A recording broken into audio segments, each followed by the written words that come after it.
अच्छा ये फरमाइए शोएब शाही साहब, ये सदर साहब ने जो क्राइसिस पैदा किया है, इसका क्या हल है?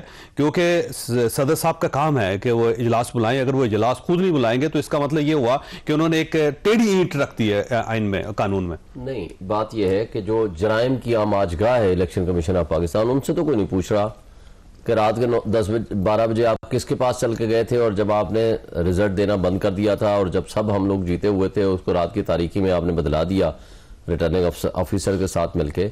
दूसरी बात यह है कि प्रेसिडेंट ऑफ पाकिस्तान की एक बड़ी जेन्युइन एक ऑब्जर्वेशन आई है। देखें, बात यह है कि आप आज के दिन को आप तस्वर ना करें, आज की सिचुएशन को एक तस्वर करें फ्यूचर में।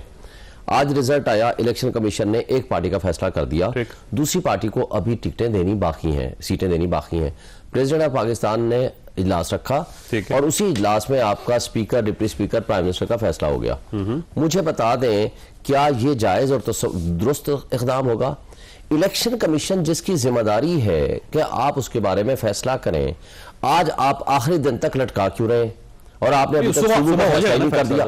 सुबह फैसला हो रहा है, सुबह फैसला होगा 5 रुकनी, तो हो सकता है 28 को वो रख दे प्रेसिडेंट ऑफ पाकिस्तान। देखे ना, कल फैसला हो जाएगा। 29 तारीख को वो रखे ना जी, वो क्या जरूरत है? 29 को शायद 28 या 29 को वो रख देंगे प्रेसिडेंट, क्यों नहीं रखेंगे? उसने जो ऑब्जर्वेशन दी है, कुछ जेन्युइन ऑब्जर्वेशन दी है। मैं अपने दोस्तों से पूछता हूं, पीएमएल पीपल्स पार्टी वालों से, पिछले साल जब बात होती थी कि सिर्फ एक बात करके ताकि उनसे सवाल भी ले ले, 90 डेज में जी इलेक्शन होना चाहिए। हाँ जी, अगर नहीं होगा तो फिर ये आते थे 254 का आर्टिकल का, ठीक हो, लेकिन आप अगर बाद में होगा तो वो कॉन्स्टिट्यूशनल तस्वर होगा। मैं फिर वापस आता हूं आपकी तरफ। शहरी साहब ये फरमाए कि अब जाहिर जो मखसूस सीटें उनका इशू है और पाकिस्तान तहरीक इंसाफ का ये कहना है कि जब मखसूस सीटें हमारे पास नहीं होंगी तो वहां पर स्पीकर और डिप्टी स्पीकर का फैसला हो जाएगा, तो हमारे वोट कहां है? फिर तुमने किया कुछ इसका इंतजाम? जी, आवाज आ रही है आपको? जी, तो क्या रास्ता निकाल? आपको मेरी आवाज आ रही है? ये सफेद सफेद गंदे एक्चुअली ये पूरा बहुत गंदा है। मेरा ख्याल है उन तक मेरी आवाज नहीं आ रही।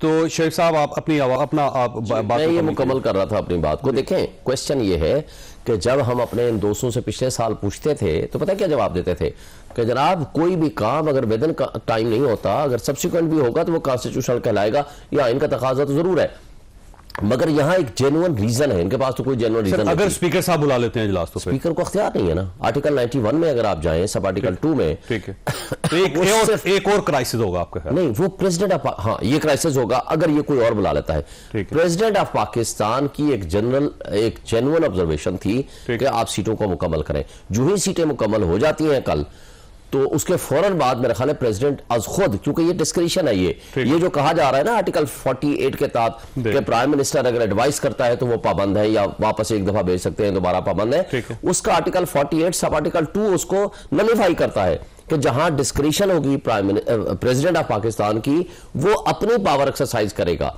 यहां पावर एक्सरसाइज करनी है प्रेसिडेंट ने, प्रेसिडेंट का अपना प्रेसिडेंट ने बुलाना होता है, प्रेसिडेंट ने बुलाना। और इस पे जब ये हो जाएगा तो हमें कभी यकीन है कि 28 को या 29 को वो तारीख डाल देगा, वो लगा बुला लेगा। शहरी साहब, आपको मेरी आवाज आ रही है? जी जी आ रही है। अच्छा, सवाल यह है कि मखसूस सीटों का इशू है। पाकिस्तान तहरीक इंसाफ का यह कहना है कि जब हमें मखसूस सीटें नहीं मिलेंगी तो वहां जाहिर स्पीकर और डिप्टी स्पीकर का फैसला हो जाएगा, तो पहले मखसूस सीटें तो हमें ले दें। नहीं तो देखिए, ये तो किसी का काम नहीं है सिवाय उनके अपनी तहरीकों के, यानी कि उनको जम हुए हैं सुन्नी इत्तेहाद में, ठीक है जी। अब इस सूरत में सुन्नी इत्तेहाद की जो लिस्टें हैं वही काम करेंगी। अगर सुन्नी इत्तेहाद ने लिस्ट नहीं डाली है तो फिर ये तो इलेक्शन कमीशन के फैसले हैं कि वो रूल्स उनके लिए चेंज कर सकते हैं। मैं नहीं समझती ये रूल्स चेंज होते हैं। और हाउस कंप्लीट इस तरह होता है, ऐसी सूरत हाल में पहले हो चुका है कि वो डिस्ट्रीब्यूट हो जाती हैं रिमेनिंग पार्टीज जो हैं उनकी लिस्टों में से, वो फिर पूरी हो जाती हैं। यानी कि अगर हमारी 10 तक अभी आई हैं तो 12, 13, 14 आ जाएंगी, किसी और की इस तरह आगे लिस्ट पूरी होती जाएगी। अच्छा, वैसे एक और यहाँ पे सवाल ये है कि कभी स्पीकर के कहने पे आज तक इजलास नहीं हुआ, क्योंकि स्पीकर के पास तो कोई इख्तियार नहीं है कि वो इजलास बुला सके। इख्तियार प्रेसिडेंट के पास ही है। अगर प्रेसिडेंट नहीं बुलाते तो स्पीकर कैसे बुलाएंगे, किस कैपेसिटी में बुलाएंगे? और कल को अगर इस इजलास को सुप्रीम कोर्ट ऑफ पाकिस्तान में चैलेंज कर दिया गया तो फिर कहां स्टैंड करेगी असेंबली? नहीं, ये कैपेसिटी की बात यह है, मैंने आज जो इजलास में डिस्कशन सुना है उसमें तो ये आइन में एन्यूमरेटेड है कि अगर वो नहीं बुलाते एज सच कहा गया तो कि president doesn't summon the inaugural session, तो फिर in light of article 5(2) of the constitution वो पहला सेशन मैंडेटरी है, स्पीकर बुला ले। ठीक, तो आप ये समझिए स्पीकर के पास ये इख्तियार है? नहीं, मैं समझ नहीं रही हूँ, आप जरा आइन खोल के देख लेना भाई। आइन में नहीं है। ठीक है, आइन में स्पीकर का समझने कोई रोल की नहीं। बात नहीं है, और ऐसा कभी होता नहीं है ना। आपका अचंभा बिल्कुल जायज है, क्योंकि ऐसा कभी होता नहीं है। क्योंकि ये पहली मर्तबा हो रहा है ना, जब पहली मर्तबा हो रहा है तो जाहिर है कहीं ना कहीं से आपको रास्ता निकालना पड़ेगा।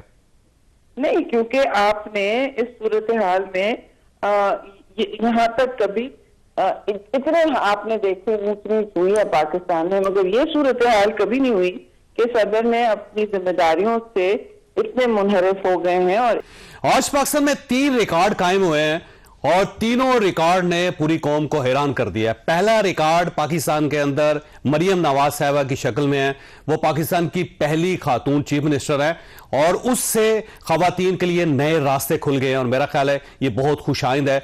और दूसरा रिकॉर्ड मुराद अली शाह साहब सिंध के अंदर तीसरी मरतबा कंसेक्टिवली चीफ मिनिस्टर बने हैं और यह भी उनका एक बहुत बड़ा एजाज है कि 3 मरतबा चीफ मिनिस्टर एक सूबे के अंदर मुसलसल बनना, यह भी एक एजाज है। लेकिन अब सवाल यह है कि क्या मुराद अली शाह साहब वो काम कर सकेंगे जो पहले 2 मरतबा वो नहीं कर सके, और मरियम नवाज साहिबा के ऊपर जो इतना बोझ है पार्टी का, लोगों की एक्सपेक्टेशंस का, क्या वो उस पर पूरी उतर सकेंगे या नहीं, बहुत बड़ा सवाल है जो हम आज के शो में डिस्कस करेंगे।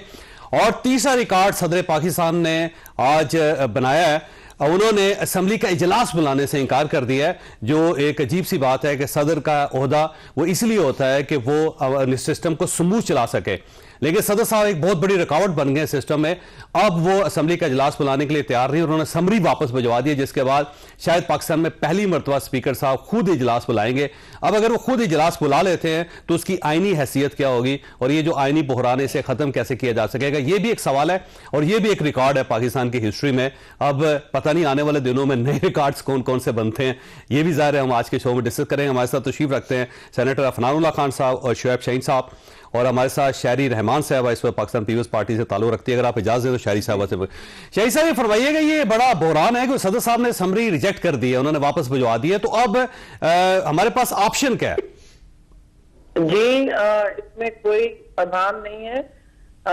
जैसा इशू ये है कि आइन में वाज़े तौर पर 91 आप क्लॉज 91 देख लें, 91(2) तो आप देख लें कि लिखा क्या है कि इलेक्शन के 21 दिन बाद उन्होंने असेंबली बुलानी है। इसमें उनकी कोई सवाली सिर्फ यहाँ तक है कि वो 21 दिन के अंदर अंदर पहले जरूर बुला सकते हैं सदर पाकिस्तान, लेकिन उसके बाद वो 1 दिन आगे पीछे नहीं कर सकते। ये स्पेसिफाइड है इसमें, और उसके हवाले से अगर ऐसा नहीं होता तो वो हायर हो गए।